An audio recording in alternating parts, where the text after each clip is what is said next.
El benestar emocional dels docents té molt a veure amb les condicions de treball en els centres educatius. Però quins aspectes de la feina dels docents són importants per a aquest benestar emocional? Per respondre a aquesta pregunta, vam administrar qüestionaris a 209 docents d'educació infantil, primària i secundària, preguntant per les seves condicions de treball i per la seva experiència emocional a la feina. La nostra recerca indica que l'element més important són les demandes emocionals de la feina, és a dir, les situacions que tenen una component emocional elevada, com per exemple conflictes amb estudiants, amb famílies, amb col·legues, situacions de patiment dels estudiants o d'altres persones de la feina amb qui es tingui vincles, entre moltes altres. Quantes més demandes emocionals, pitjor és l'experiència emocional del docent.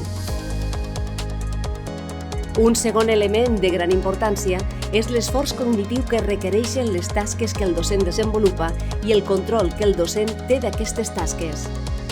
Quan més demandants són aquestes tasques i més control té el docent sobre el seu desenvolupament, millor és l'experiència emocional del docent.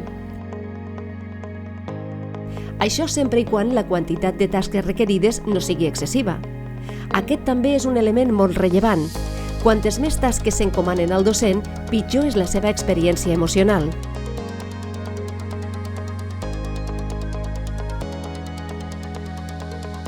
En definitiva, el benestar emocional del docent està relacionat amb el desenvolupament d'una quantitat raonable de tasques que requereix esforç cognitiu i que estiguin controlades pel docent.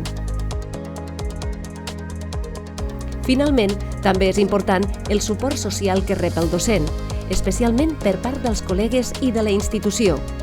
Quan més suport social i institucional, millor és l'experiència emocional del docent.